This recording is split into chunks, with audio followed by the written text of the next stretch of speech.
Job 8.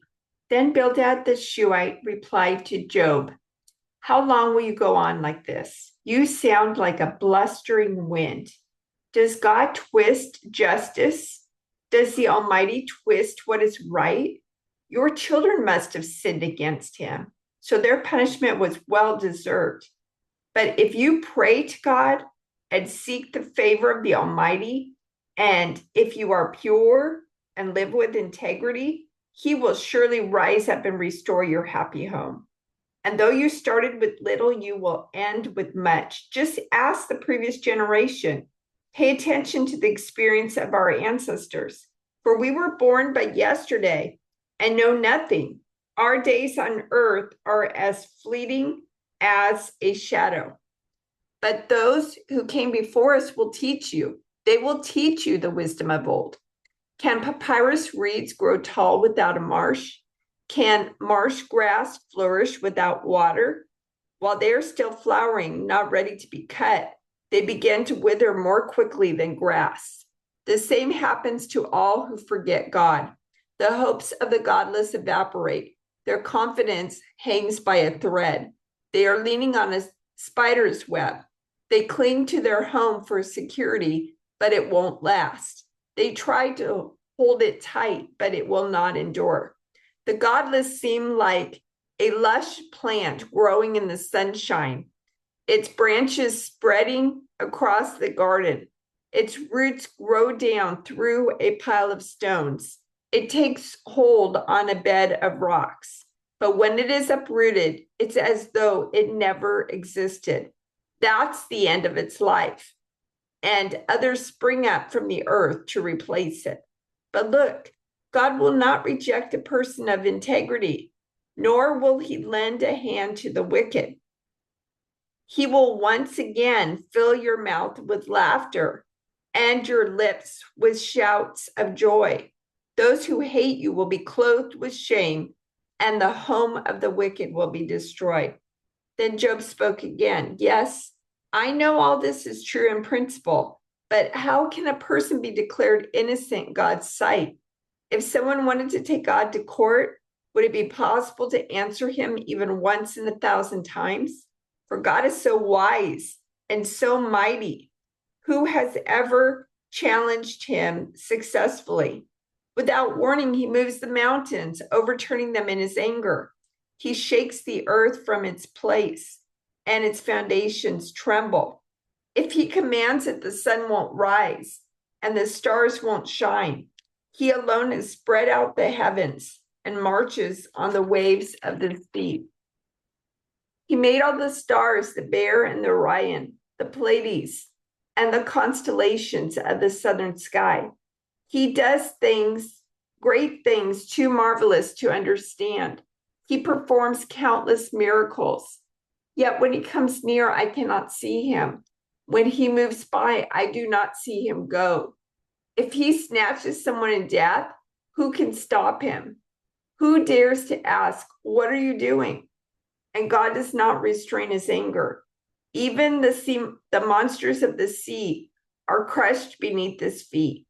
So who am I that I should try to answer God or even reason with him?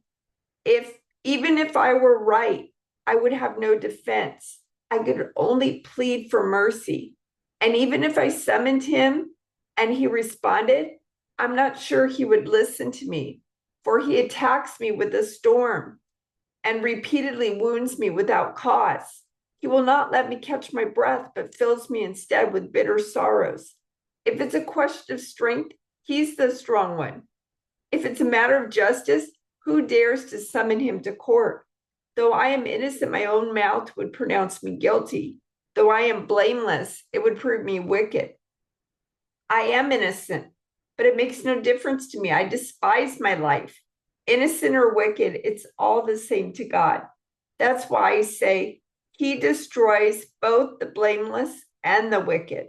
When a plague sweeps through, he laughs at the death of the innocent. The whole earth is in the hands of the wicked, and God blinds the eyes of the judges. If he's not the one, who does it? If he's not the one who does it, who is? My life passes more swiftly than a runner. It flees away without a glimpse of happiness. It disappears like a swift papyrus boat, like an angel swooping down on its prey. If I decided to forget my complaints, to put away my sad face and be cheerful, I would still dread all the pain, for I know you will not find me innocent, O God. Whatever happens, I will be found guilty, so what's the use of trying? Even if I were to wash myself with soap and clean my hands with lye, you would plunge me into a muddy ditch, and my own filthy clothing would hate me.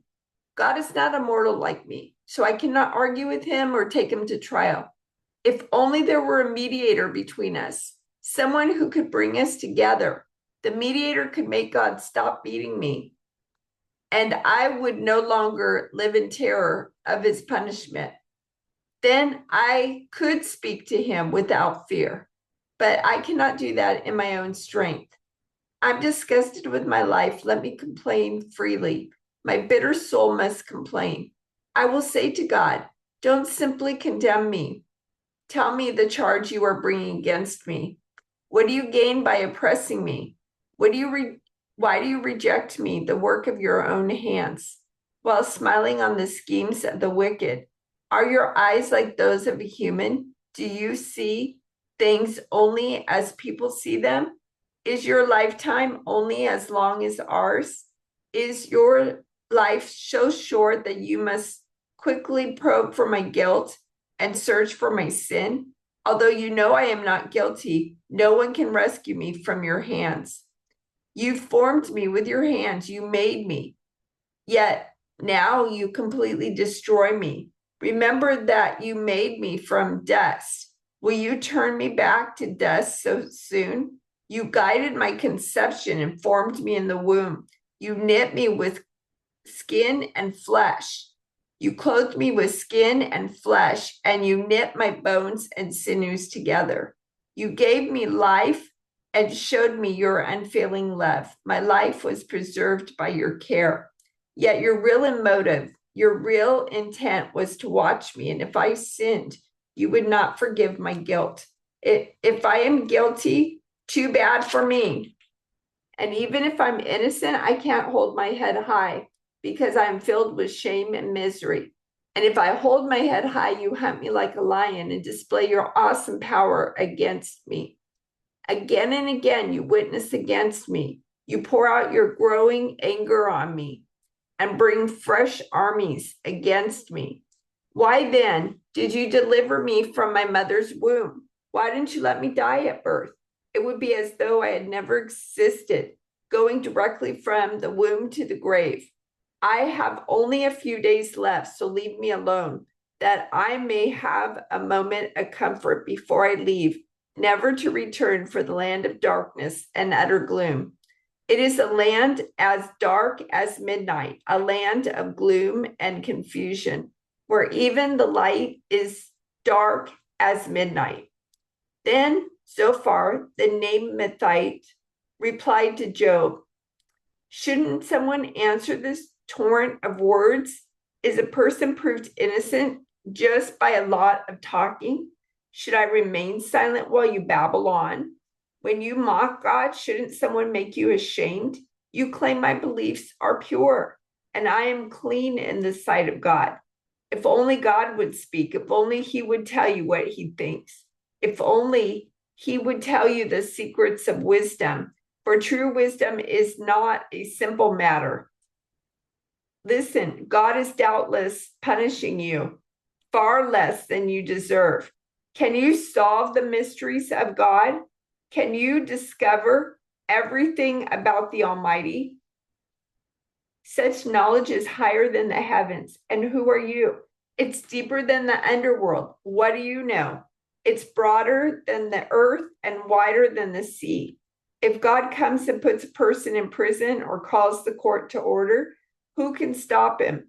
For he knows those who are false, and he takes note of all their sins. An empty-headed person won't become wise any more than a wild donkey can bear a human child. If only you would prepare your heart and lift up your hands to him in prayer. Get rid of your sins and leave all your iniquity behind you. Then your face will brighten with innocence. You will be strong and free of fear. You will forget your misery. It will be like water flowing away. Your life will be brighter than the noonday. Even darkness will be as bright as morning. Having hope will give you courage. You will be protected and will rest in safety. You will lie down unafraid, and many will look to you for help. But the wicked will be blinded. They will have no escape. Their only hope is death.